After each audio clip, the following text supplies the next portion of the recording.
신명기 5장 7절로 봉독하겠습니다. 나 외에는 다른 신들을 내게 두지 말지니라. 너는 자기를 위하여 새긴 우상을 만들지 말고 위로 하늘에 있는 것이나 아래로 땅에 있는 것이나 땅 및 물속에 있는 것에 어떠한 형상도 만들지 말며 그것들에게 절하지 말며 그것들을 섬기지 말라. 내 하나님 여호와는 질투하는 하나님인즉 나를 미워하는 자의 죄를 갚되 아버지로부터 아들에게로 3, 4대까지 이르게 하거니와 나를 사랑하고 내 계명을 지키는 자에게는 1000대까지 은혜를 베푸느니라. 아멘. 10절까지 봉독해 드렸습니다. 지난 주간 5장에 들어가면서 하나님께서는 모세에게 십계명을 주시면서 그것을 언약이라고 말씀하셨죠. 2절에 보면 우리 하나님 여호와께서 호렙산에서 우리와 언약을 세우셨나니 이렇게 말하죠. 언약을 세우셨다. 그리고 그 언약은 우리 조상들과 세우신 것이 아니요 오늘 여기 살아있는 우리 곧 우리와 세우신 것이다. 이 언약은 이제 호렙산에서 주신 언약이니까 이걸 호렙산 언약이라고 말할 수 있는데 이 언약은 과거 지향적인 말씀이 아니고 미래 지향적인 말씀이라는 거죠. 다시 말하면 미래의 세대들에게 하나님이 언약으로 주신 말씀이다 그 말이에요. 이 언약과 이걸 언약으로 이해를 하지 않고 이걸 계명으로만 이해하시는 분들이 많죠. 계명으로 이해한다는 것은 일종의 계약 관계로 이해하는 겁니다. 계약 관계는 뭐죠? 계약은 쌍방에서 어떤 조건을 제시하고 그 조건을 이루었을 때 뭘 해주겠다라고 하는 그런 계약이죠. 그런 계약으로 생각을 해가지고 그래서 인간이 어떤 순종을 조건으로 해서 하나님이 어떤 복을 내리시는 것처럼 그래서 만약에 하나님은 복과 저주를 제시해 놓고 인간이 그것을 지키면 복이 되고 지키지 않으면 저주가 되는 것처럼 이렇게 이렇게 이해들을 하지요. 그건 철저히 조건부로 보는 겁니다. 조건부로 보는 건데 하나님은 분명히 이걸 언약이라고 말씀하셨어요. 언약이라고 말씀하신 것은 사실 인간 입장에서 그것을 지키든 안 지키든 하나님께서는 미래의 어떤 역사를 하시겠다는 뜻이에요. 하나님의 뜻을 담고 있어요. 담고 있는데 물론 거기에 인간의 조건이 들어갈 수 있지요. 예를 들어서 그 조건은 능동적인 조건이 아니라 어찌 보면 피동적인 조건인데 하나님께서 인간이 어떤 일을 할 때에 하나님께서 그 역사를 이루신다는 얘기고 더 적극적으로 말하면 하나님이 그 일을 통해서 그 일이 이루어지도록 하신다 그런 얘기예요. 그러니까 미래에 하나님이 이 언약의 말씀대로 그러니까 이 계명의 말씀대로 그 백성들이 지킬 때는 예를 들어서 복이 임하게 되어지고 또 지키지 못할 때는 저주가 임하도록 이루어져서 그래서 결국은 하나님이 뜻하신 대로 이루어지도록 하시겠다 그런 이야기예요. 어쨌든 이 말씀은 바로 언약이라는 거에 방점을 두고요. 이 언약을 주신 이유와 지켜야 될 내용과 그리고 언약 자손들이 주의해야 할 것들을 쭉 차례대로 언급하고 있습니다. 일단 5장의 내용은 그래서 이걸 십계명이라고 말할 수 있죠. 십계명의 내용을 소개하는데 언약을 주신 이유는 지난번에도 언급을 하셨어요. 그 4절 끝에 보면 여호와께서 이르시되 5절 끝에서부터네요. 5절 끝에 여호와께서 이르시되 나는 너를 애굽 땅 종되었던 집에서 인도하여낸 내 하나님 여호와라.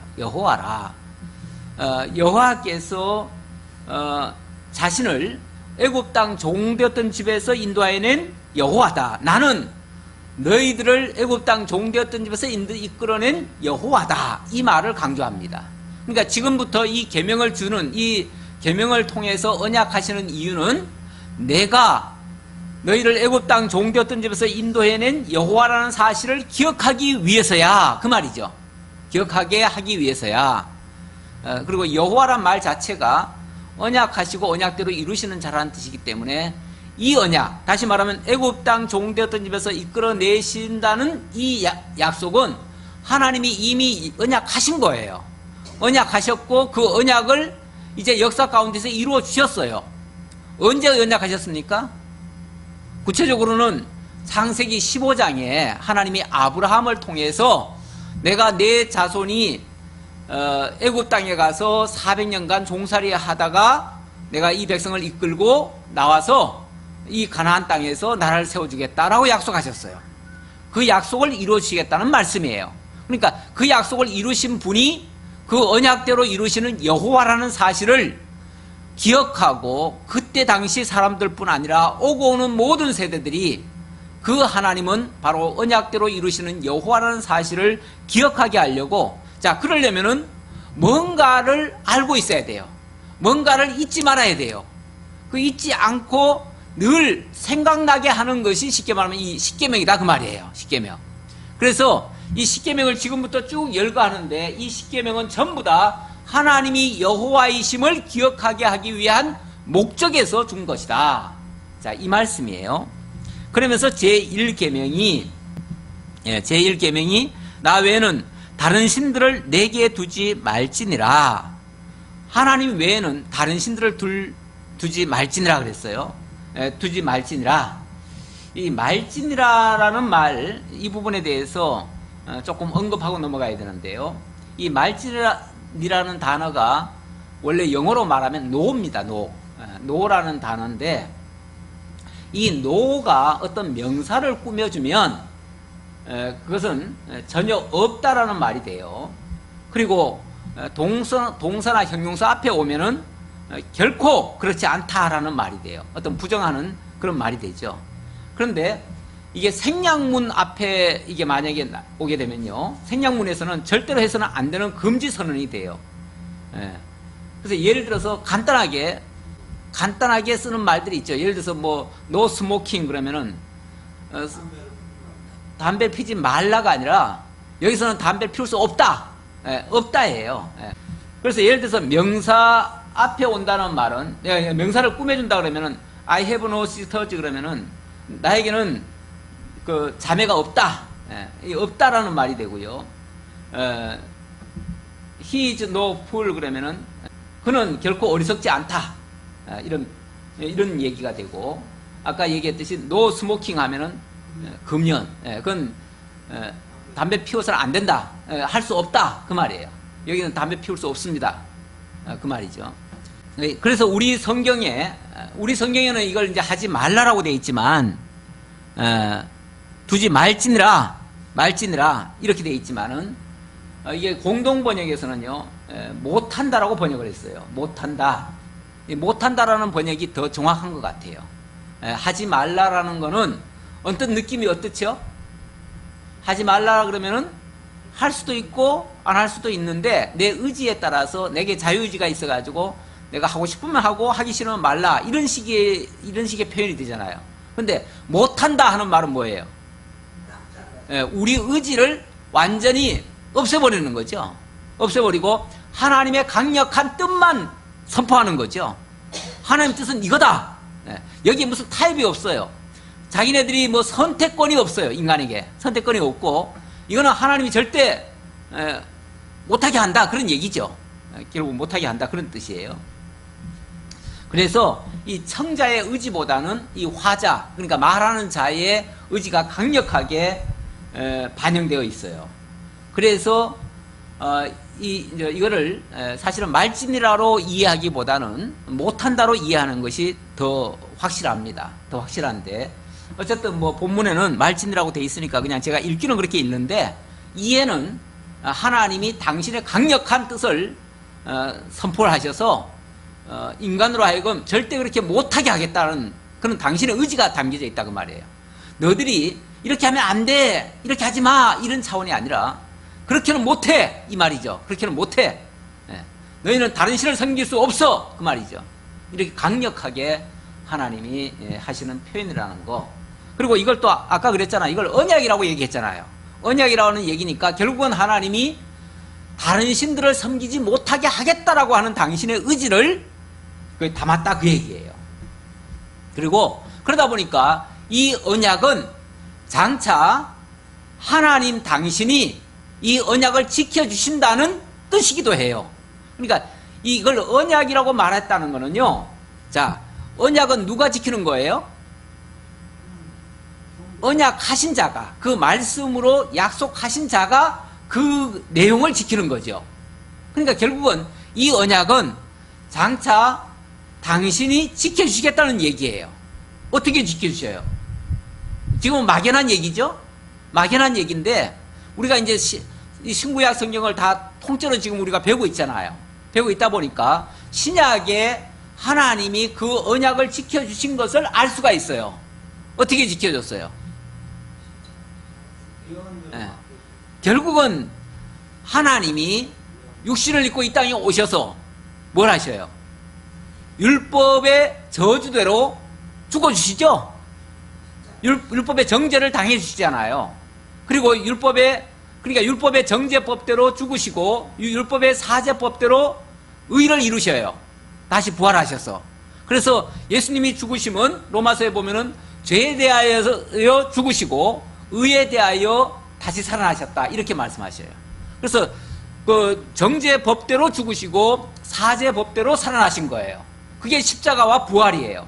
그걸 통해서 예수님은 내가 율법을 다 이루었다라고 선언하셔요. 결국은 이 율법은 우리 인간은 솔직히 다 못 지켰어요. 다 못 지켜서 모든 인간이 율법 앞에서, 계명 앞에서 의인은 없나니 하나도 없는 상태, 전부 다 죄를 범한 상태가 되어버렸어요. 하지만 우리 주 그리스도께서 오셔서 그 율법을 완성해 주신 결과가 되어버렸어요. 그래서 이 율법은 바로 하나님이 훗날에 당신이 지켜주심으로 말미암아 당신 안에 들어온 자들을 구원해 주실 그러한 의롭게 만들어 주실 의의 언약이 되는 거예요. 그래서 이 율법 언약을 다른 말로는 의의 언약이라고도 말할 수 있다. 제가 지난번에 간략하게 설명을 드렸던 것 같아요. 자, 그 정도로 얘기하고요. 그래서 이 율법에도 보면은 이 율법이 최초의 인류에게 주어진 율법은 사실은 에덴 동산의 금가법이거든요. 그렇죠? 그 금가법인데 그 금가법을 어기고, 그러니까 선악과법이죠. 선악과법을 어기고 동물의 짐승이 죽어줌으로써 그 사죄를 받은 그 사건이 있습니다. 그게 이제 한 세트예요. 금가법과 그 피 흘림, 그러니까 가죽 옷 해 입힌 거, 이거까지가 한 세트예요. 그게 바로 하나님이 주신 율법이고 율법을 통해서 의를 이루신 그 결과물이에요. 거기서부터 시작해가지고 모세의 제사법에도 피 흘림으로 속죄를 드리게 주거든요. 그래서 소를 잡고 양 잡고 그러잖아요. 제사장이 이제 그 의식법을 드리잖아요. 그걸 통해서 이제 제사가 드려지고요. 나중에는 예수님의 피 흘리심으로 그 언약이 완성이 되어져요. 그래서 지금 율법은 어쩌면 최초에 지었던 그 선악과 법의 더 구체적인 언약의 내용이 되는 거예요. 그리고 그 구체적인 내용은 장차 그리스도를 통해서 완성되어지고요. 자, 그 정도 얘기하고, 자, 이제 본격적으로 7절에 나온 나 외에 다른 신들을 내게 두지 말라는 그 말씀이 무슨 말인가를 살펴봐야 되는데, 그 바로 직전에 6절에서 나는 너를 애굽 땅 종되었던 집에서 인도해낸 내 하나님 여호와라 그랬잖아요. 여호와라 그랬는데, 바로 이 계명을 주시는 이유가 하나님이 여호와이심을 잊지 않게 하려는 건데, 만약에 다른 신을 섬기게 되면요, 그러면 하나님을 잊어버리게 되잖아요. 하나님을 대체해버리니까 결국 거짓 하나님을 만들게 되고, 거짓 하나님이 등장하면 참 하나님의 그 역사와 그 존재와 그 실존이 다 잊혀져 가요. 그래서 그걸 하지 못하게 하려고 하나님께서 바로 여호와를 기억하게 하려고 다른 신을 섬기지 말라고 하신 것이다. 그렇게 이해하시면 되겠고요. 8절의 말씀, 두 번째 계명은 너는 자기를 위하여 새긴 우상을 만들지 말고 위로 하늘에 있는 것이나 아래로 땅에 있는 것이나 땅 및 물속에 있는 것에 어떤 형상도 만들지 말며 그것들에게 절하지 말며 그것들을 섬기지 말라. 그러면서 내 하나님 여호와는 질투하는 하나님이다. 질투하는 하나님. 이 질투라고 하는 거는요, 질투라고 하는 거는 어떨 때 질투하죠? 그거는 욕심 같은 거고요. 그런 질투 말고, 내가 너무나 내가 사랑하는 자가 딴짓할 때, 그렇죠. 내가 사랑하는 자가 나를 좋아하지 않고 나를 따르지 않고 다른 자를 사랑하거나 다른 것들을 좋아하면 그때는 질투심이 나와요. 그러니까 질투라고 하는 거는 나쁜 게 아니에요. 괜히 아까 사촌이 땅 샀을 때 그 마음이 아프고 그것 때문에 막 미워하고 하는 거는요, 그건 시기심이에요. 질투라기보다도 그건 시기고, 그건 자기 욕심을 그렇게 투영한 거예요. 자기가 갖고 싶은데 자기가 못 가지니까, 남이 가지니까 싫은 거야. 그거는 그러니까 굉장히 그건 시기심 같은 거예요. 그건 이 질투하고는 조금 달라요. 이 질투는 정말 사랑하는 자가 자기 뜻을 모르고 엉뚱한 것을 추구하거나 다른 자를 사랑하거나, 아니 내가 사랑하는 자가 남을 사랑하면은 싫잖아요. 그렇죠? 그래서 이 질투라는 거는 정말 사랑한다는, 너무너무 사랑하기 때문에 남을 사랑하는 꼴을 못 보는 거죠. 그렇잖아요. 이건 그러니까 강렬한 사랑의 또 다른 이름이에요. 그러니까 이 질투라는 거는 나쁜 것만이 아니에요. 나쁜 것만이 아니에요. 우리 하나님은 질투하시는 하나님이래요. 당신이 사랑해서, 선택해서, 뽑아서, 구원해서 정말 이렇게 나라까지 세우고 이렇게 끝까지 사랑해주고 싶은 그 백성인데, 그 백성이 자기를 몰라요. 자기를 잊어버려요. 그리고 딴 걸 사랑해요. 다른 걸 쫓아가요. 엉뚱한 데 마음을 품고 있어요. 그러면 어떻게 해요? 가만 내버려둬요? 사랑하니까 내버려둬요? 사랑해서 그냥 내버려둔다는 말은 말이 안 돼요. 사랑하면 내버려둘 수가 없어요. 아니 잘못 가고 있는데, 망하는데 사랑해서 내버려둬요? 그럴 수는 없는 거죠. 내버려두면 망하는데. 그런 걸 어떻게 해요? 다리 몽둥이를 부러뜨려서라도 뭐 해야 돼요. 그렇게 가지 못하도록 해야지. 그렇죠? 그래서 하나님은 적극적으로 질투하셔요. 질투하셔서 그가 가려고 하는 길을 다 가로막아 버려요. 때로는 매를 때리기도 해요.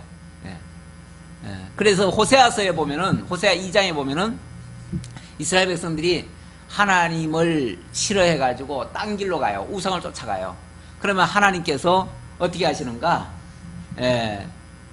호세아 2장 6절에 보면 이런 말씀이 있어요. 그러므로 내가 가시로 그 길을 막으며 담을 쌓아 그로 길을 찾지 못하게 하리니, 가시로 막고 담을 쳐가지고 엉뚱한 길 가는 거 못 찾게 하겠대요. 눈을 흐리게 해버리겠대요. 그가 그 사랑하는 자를 따라갈지라도 미치지 못하며 그들을 찾을지라도 만나지 못할 것이라. 하나님이 다 막아버리는 거예요. 아니 본 남편이 따로 있는데 왜 엉뚱한 남편 쫓아가냐 말이에요. 그러니까 그거 못 가게 하려고 길도 막고 정 안 되면 두드려 패서라도 못 가게 하겠다는 거죠. 우리 하나님은 때로는 우리가 예를 들어서 잘못된 생각을 하고 엉뚱한 데를 향해서 가려고 하면요, 하나님 외에 다른 걸 사랑하고 그러면요, 하나님 우리 때리실 수도 있어요. 근데 그 때린다고 해가지고 그게 나쁜 게 아니에요. 하나님 왜 우리를 때리십니까? 왜 날 사랑하신다면서 왜 나를 미워하십니까? 미워하는 게 아니고요, 딴짓하니까 딴짓 못하게 하는 거죠. 그건 미워하는 게 아니라 너무 사랑하는 거죠. 근데 가끔씩 사람들이 그걸 몰라요. 그걸 모르고 하나님이 왜 나한테는 이렇게 안 해주냐고 원망하듯이 얘기해요. 원망하듯이. 그거는 하나님을 너무 모르는 행동이에요. 그래서 나를 미워하는 자의 죄를 갚되 아버지로부터 아들에게까지 3, 4대까지 이르게 하거니와 나를 사랑하고 내 계명을 지키는 자에게는 1000대까지 은혜를 베푼다.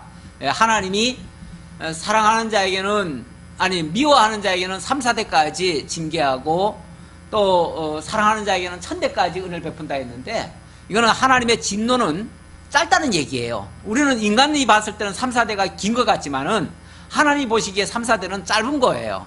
그리고 1000대는 굉장히 긴 거 아니에요? 다시 말하면 우리가 진노받는 것은 하나님께로부터 때때로 우리가 진노받을 수가 있는데, 그 그 진노받는 것은 다 잠깐이에요.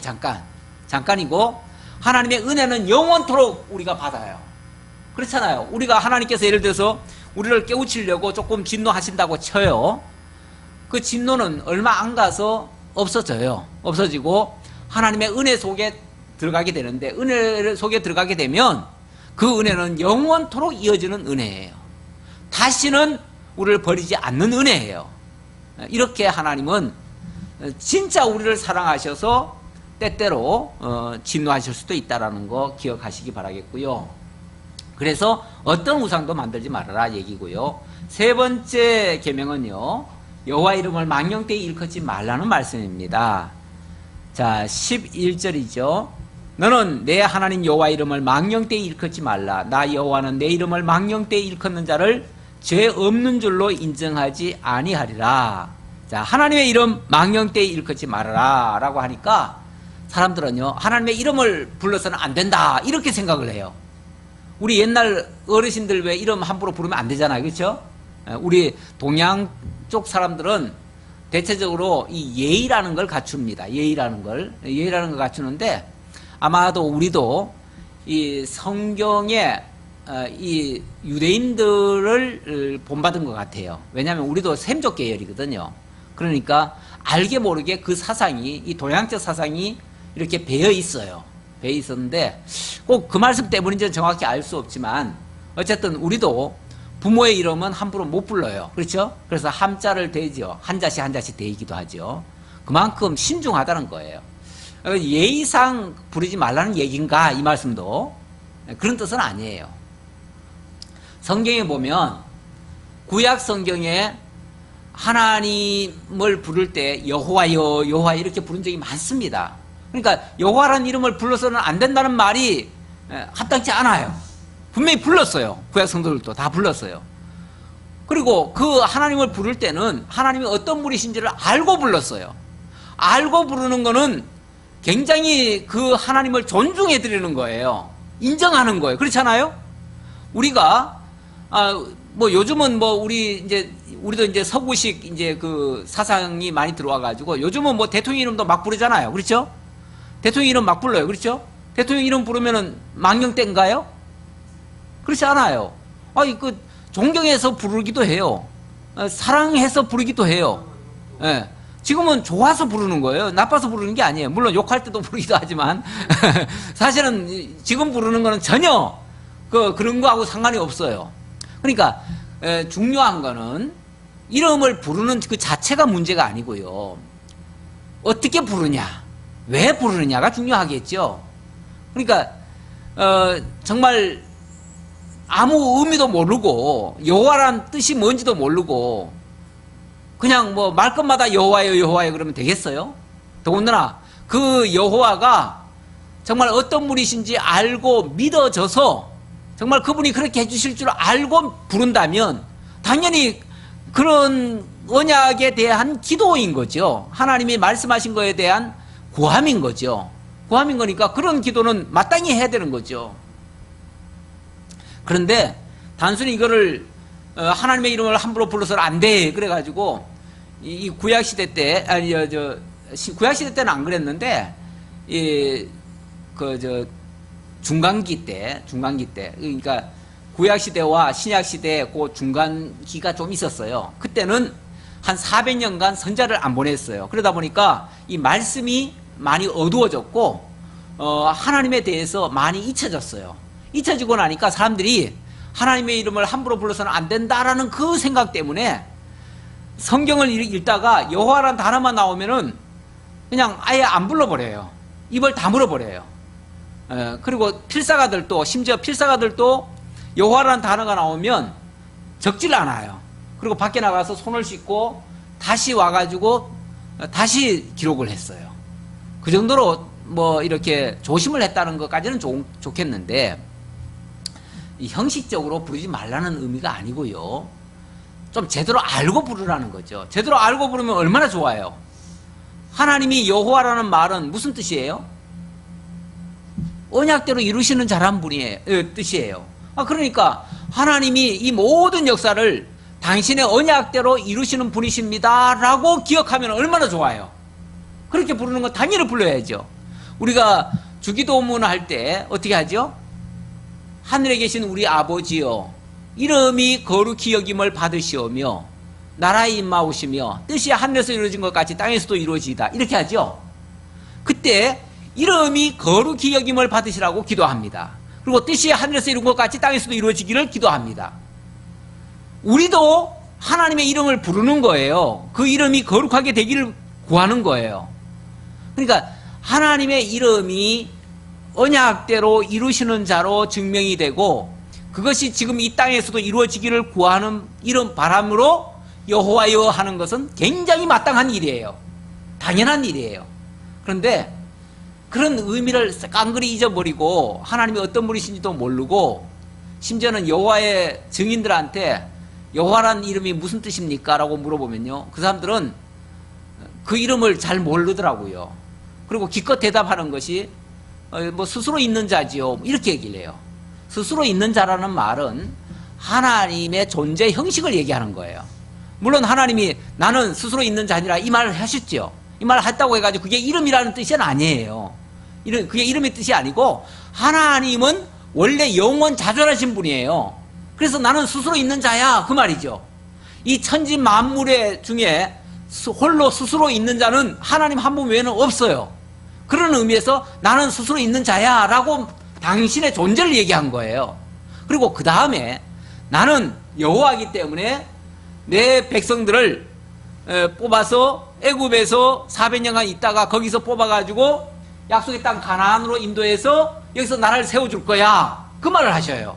그러니까 하나님이 왜 여호와인지에 대한 설명은 그 뒤에 나오는 거예요. 그 뒤에 나오는 거는 바로 언약대로 이루셔서 하나님이 여호와 되심을 증거한다, 그 말이에요. 그러니까 진짜 이름을 부르지 말란 얘기가 아니라 그렇게 언약대로 이루시는 여호와이심을 알고 불러라, 그 말이에요. 좀 믿고 불러라, 그 말이에요. 근데 어떤 사람들을 보면은 하나님 알지도 않아요. 믿지도 않아요. 그러면서 성탄절이면은 그냥 성탄절 뭐 한다고 또 그렇게 같이 하시는 분들이 있죠. 예수 이름, 그때는 예수 이름 많이 팔아요. 많이 파는데, 아니 당신이 예수 믿지도 않으면서 그러면서 예수 이름을 왜 팔아요? 그런 거나 마찬가지예요. 그게 망령된 이름이에요. 이 망령되다는 말 자체가 좀 허망할 망자에다가 신령영자거든요. 그걸 하나님이라고 하는 그 신령한 존재를 허망하게 생각한다, 그 말이에요. 허망하게. 하나님을 잊어버리고 하나님의 존재에 대한 그 깨달음도 없고 하나님을 믿지도 않으면서 그 이름만 부른다는 거죠. 어떤 사람들은 하나님 안 믿어도요, 뭐 예를 들어서 어떤 위기가 닥치든지 어려움이 부딪히면 아이고 하나님 그러잖아요. 아이고 하나님. 그것도 괜히 하나님 부르는 거예요. 괜히. 당신은 하나님 믿지도 않으면서 어떤 위기 닥쳤다고 갑자기 하나님 부르는 거예요. 근데 그렇게 부르는 거는 의미 없다, 그 말이에요. 제대로 좀 알고 불러라, 믿고 불러라, 그 말이죠. 이건 잘 부르라는 뜻이지 아예 부르지 말라는 뜻은 아니다. 아예 안 부르면 어떻게 해요? 하나님을 안 부르면은 그의 이름을 부르는 자마다 구원을 얻으리라 그랬는데 하나님의 이름 안 부르면 어떻게 해요? 그렇잖아요? 예. 물론 뭐 신약에는 예수 이름을 부르는 자는 구원을 얻으리라 그랬는데 그 예수 이름이라는 것이 결국은 하나님을 부르는 거예요. 하나님을 믿는 거예요. 자, 그래서 올바로 부르는 것은 바람직한 거다. 잘못 부르는 게 문제다, 그 얘기고요. 그 다음 12절로 15절에서는 네 번째 계명을 얘기하는데요. 내 하나님 여호와가 내게 명령한 대로 안식일을 지켜 거룩하게 하라. 엿새 동안은 힘써 내 모든 일을 행할 것이나 일곱째 날은 내 하나님 여호와의 안식일인 즉 너나 내 아들들이나 내 딸이나 내 남종이나 내 여종이나 내 소나 내 나귀나 내 모든 가축이나 내 문 안에 유하는 객이라도 아무 일도 하지 못하게 하고 내 남종이나 내 여종에게 너같이 안식하게 할지니라. 너는 기억하라. 내가 애굽 땅에서 종이 되었더니 내 하나님 여호와가 강한 손과 편 팔로 거기서 너를 인도하여 내었나니 그러므로 내 하나님 여호와가 내게 명령하여 안식일을 지키라 하느니라. 자, 너는 기억하라 그러죠. 너는 기억하라. 그래서 안식일은 기억하여 지키라는 거예요. 그러니까 여기에 방점을 안식 그 자체보다도 그렇게 안식하게 하신 하나님을 기억하라 그 말이에요. 안식하게 하신 하나님. 그리고 그 안식일은 또 다른 말로 뭐라고 얘기하냐면 여호와의 안식일인즉 이렇게 얘기를 해요. 여호와의 안식일. 이 안식일은 쉽게 말하면 우리 보고 쉬라는 데 목적이 있는 게 아니다 그 말이에요. 우리가 쉬는 그 안식을 얘기하는 게 아니고 여호와의 안식일에 초점을 맞추라는 거죠. 다시 말하면 그 안식을 말씀하시고 이루신 분이 하나님이셔요. 하나님이시고 그 하나님이 하신 그 안식을 우리는 기억하여 지키래. 기억하여. 그러니까 실제 안식하게 하신 분은 하나님이셔요. 그리고 그 안식일의 주인공도 하나님이셔요. 그런데 그 안식일을 우리가 기억해야 돼요. 기억하려면 어떻게 해요? 우리가 그 안식일을 정해서 우리도 지키는 거죠. 그러니까 지키는 게 목적이 아니고 하나님의 안식일을, 여호와의 안식일을 기억하기 위해서 그 날을 지키는 거예요. 근데 사람들이 날 지키는 데다만 초점을 맞춰요. 사람들이 날 지키는 데만. 그 날이 무슨 의미인지도 모르고 지키는 건 그것도 의미가 없어요. 아까 이름의 의미도 모르고 지키는 것도 의미 없지만 날의 의미도 모르고 지키는 것도 의미가 없어요. 예. 신약시대 때 예수님을 막 바리새인들이 공격을 했잖아요. 무슨 공격을 했냐면 안식일에 예수님이 뭐 병자들을 고치고 무슨 뭐 말씀을 선포하고 뭘 했잖아요. 여러 가지를 했잖아요. 하니까 왜 날도 많은데 하필이면은 안식일 날 이런 일을 하냐고 그랬죠. 네. 그랬더니 예수님 답변이 뭡니까? 네. 안식일에 선한 일을 하는 것과 악한 일을 하는 거 어느 것이 합당하냐 뭐 그런 말씀도 하셨고, 인자는 결정적인 말씀은 인자는 안식일의 주인이니라 이 말씀을 하셔요. 인자가 안식일의 주인이래요. 다시 말하면 구약의 안식일이라는 것이 바로 나를 위해서 있는 거야 그 말이죠. 내가 그 안식일의 주인공이야 그 말이에요. 그러니까 구약의 안식일은 바로 나를 위해서 있었던 거야. 나를 가르쳐주기 위해서고 내가 할 일을 알게 하기 위해서 그걸 예언적으로 준 말씀이 안식일이라는 거야 그 말이죠. 그러면 이제 역사적으로 더 거슬러 올라가 봐야지요. 원래 안식일은 언제부터 시작됐죠? 아니죠. 하나님이 천지를 창조했죠. 6일간 창조하셨죠. 그리고 제7일을 구별해서 그날을 안식하시면서 너희도 안식하라 그랬어요. 그러니까 일찌감치 안식일은 벌써 하나님이 제정해 주셨어요. 그는 천지 창조 때부터 벌써 하나님은 안식일을 정하셨어요. 그리고 그 안식일이 오랜 세월이 지난 후에 유야무야 됐죠. 잊어버렸죠 사람들이. 그 안식일 자체가 있는지조차도 몰랐죠. 몰랐죠 다. 그렇죠? 그랬는데 하나님께서 애굽 땅 종되었던 집에서 무진장이 고생을 하게 만들어요 백성들을. 그렇잖아요. 애굽 땅 종되었던 집에는 하루 종일이 아니라 1년 12달 쉬는 날이 없어요. 종이니까 시키는 대로 살아야 될 거 아니에요. 원래 이방인들은 뭐 안식일을 모르니까. 그러니까 1년 12달 쉬지 않고 일을 했어요. 그랬는데 하나님께서 그들을 종된 집에서 이끌어내신 다음에 자 이제부터 내가 너희들을 구원했으니 내가 구원의 완성으로 구원 완성한 그날 하나님께서 이 날은 여호와의 안식일이니까 너희가 이제부터는 안식을 해라 이렇게 얘기한 거예요. 이걸 기억해서 안식일을 지켜라. 그래서 최초의 안식일이 있고요. 최초의 안식일을 정한 태초에 벌써 하나님이 안식일을 정해 주셨고 그거를 한동안 잊고 있다가 율법적 안식일로 만든 거예요. 다시 그건 이제 애굽 땅 종되었던 집에서 이끌어내 가지고 그 구원한 날이에요. 구원한 날 그 이제 두 번째 안식일이 되는 거죠. 그리고 그것을 이제 율법을 주시면서 율법적 안식일로 지정을 한 거예요. 그러니까 여기 이제 세 번째가 되는 거죠. 세 번째가 됐는데 히브리서에 보면은 만약에 이걸로 온전한 안식이 되었다면 요수아를 통해서 또 다른 날을 약속하지 않았을 것이다, 이런 말을 해요. 그러면서 또 다른 안식일이 있을 것을 히브리서 4장에서 이야기를 합니다. 그러더니만 그 안식일이 바로 그리스도를 통한 구원의 안식일이에요. 구원의 완성이에요. 쉽게 말하면 구원의 완성. 그래서 이 10계명에서 4계명으로 주신 이 안식일의 언약이에요. 이 안식일의 언약은 결국은 장차 그리스도를 통한 온전한 안식, 완전한 안식, 그 안식을 가리킨 것이다. 그리고 예표적으로는 애굽 땅 종되었던 집에서 종살이하던 백성들을 이끌어내서 자유를 준 것처럼 예수님의 그 온전한 안식은 죄와 사망 가운데 죽었던 자들을 당신이 십자가에 못 박혀 죽으심으로 말미암아 그들을 구원해내시고 참 자유 주신 거. 그래서 당신이 무덤 속에 들어가셨다가 3일 만에 부활하셔서 그 죄 아래에 있던 자들을 다 구원해내신 그날이 이제 참 안식이 되는 거죠. 그래서 그 구약의 안식일이 온전히 성취된 것이 바로 예수 그리스도를 통해서 이루어졌고요. 그거로 말미암아 오늘 우리가 구원받은 거, 영적인 구원받은 거, 그래서 그리스도 안에서 참된 자유를 누리게 되는 거, 그게 바로 진짜 안식이래요. 예수를 믿기 전까지 모든 사람들은 죄와 사망 가운데 갇혀 있습니다. 그래서 예수님이 이 땅에 오셔서 뭐라고 그러십니까?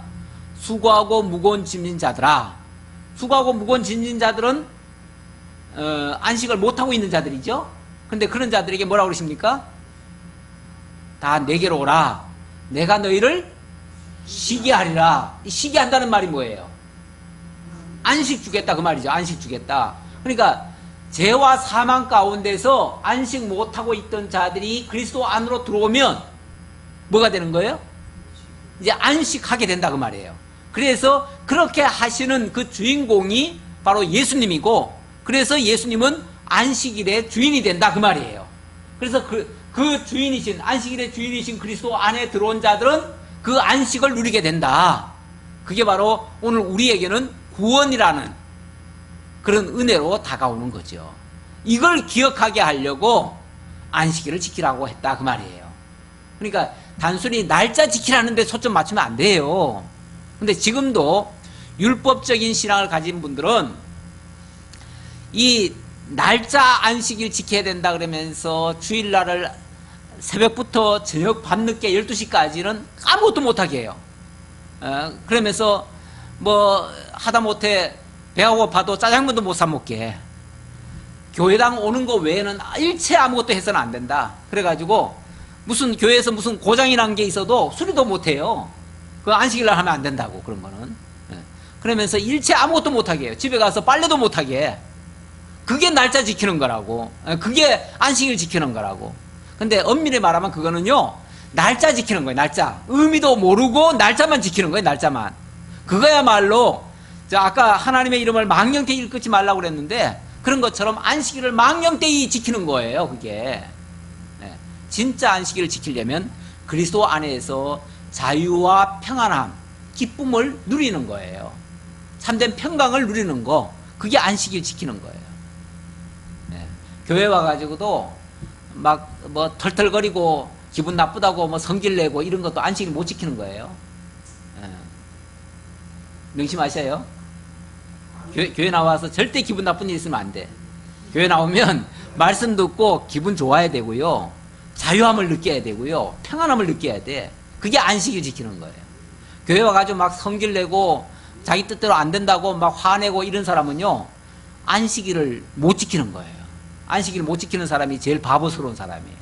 아니, 주님은 안식일 지키라고 다 내게로 오라 그랬는데 안식일을 하나도 못 지켜. 얼마나 불행한 사람이에요. 자, 이렇게 제4계명까지를 말씀하시고 16절부터는 제5계명입니다. 제5계명은 조금 성격이 바뀌어요. 어떻게 바뀌냐면, 자, 지금까지는 대신계명이죠. 쉽게 말하면 하나님을 향해서 주시는 말씀이죠. 그런데 자, 16절에 보니까 너는 내 하나님 여호와께서 명령한 대로 내 부모를 공경하라. 그리하면 내 하나님 여호와가 내게 준 땅에서 내 생명 길고 복을 누리리라. 자, 여기서는 내 부모를 공경하라 그랬어요. 내 부모를 공경하라. 그러니까 당장 갑자기 뭘로 내려왔어요? 사람에게. 그렇죠?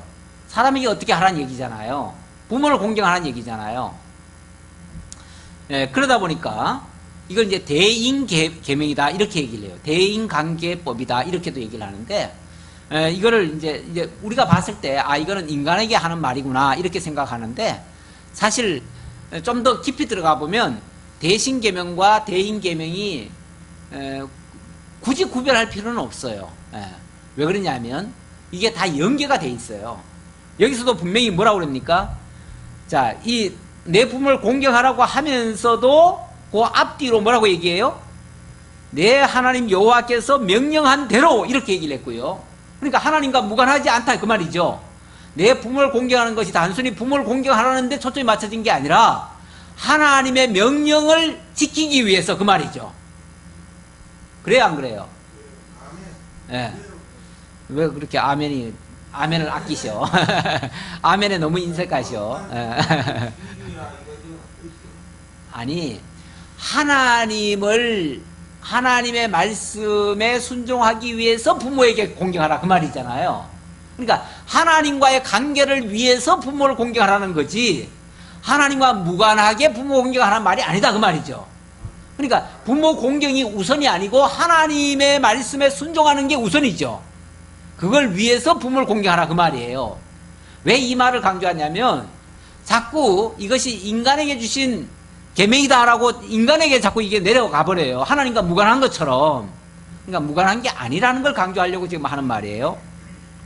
그 뒤에도 그러잖아요. 그 뒤에도 공경하라. 그리하면 내 하나님 여호와가 내게 준 땅에서 내 생명이 길고 복을 누리라. 자, 당장 그 결과도 어떻게 된다고요? 하나님이 주신 그 복에 참여하는 여부가 이 부모 공경에 달려있다 그 말이에요. 그렇죠? 그러니까 부모 공경이라는 것이 인간과의 관계 설정이 아니고 하나님과의 관계 설정에 필수 불가결한 것이 부모 공경이다 그 말이에요. 그럼 왜 부모 공경이 그렇게 중요한가? 자, 부모란 어떤 존재입니까? 우리 중원 씨한테 부모는 누구예요? 네.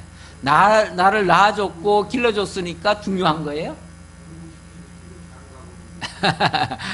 그러면은 그거 안 해주면 원망해요? 할 수 없어요. 예, 좋아요. 네, 뭐 다 맞는 말이에요. 다 맞는 말인데 거기서만 머물러서는 안 된다 그 얘기예요. 특히 이 시대적 배경도 우리가 무시하면 안 되는데요. 이 시대에, 이 구약 시대의 부모란 어떤 사람들입니까? 그러니까 이 말씀을 주실 때에 이 부모란 어떤 사람들입니까? 그렇죠. 하나님이 애굽 땅 종되었던 집에서 인도해낼 때의 그 부모들이죠. 그렇죠. 그거를 하나님의 역사를 다 체험한 사람들이고 하나님의 음성을 들었던 사람들이고 하나님의 역사를 자기들 눈으로 다 목도했던 사람들이에요. 그 당시 성경이 그 당시 바로 기록이 된 게 아니고 후대에 성경이 기록이 됐어요. 그렇다면 그 당시는요, 하나님의 역사를 담고 있는 그릇이 성경이 아니고 그 당시는 그 부모들이에요. 부모들. 그렇잖아요.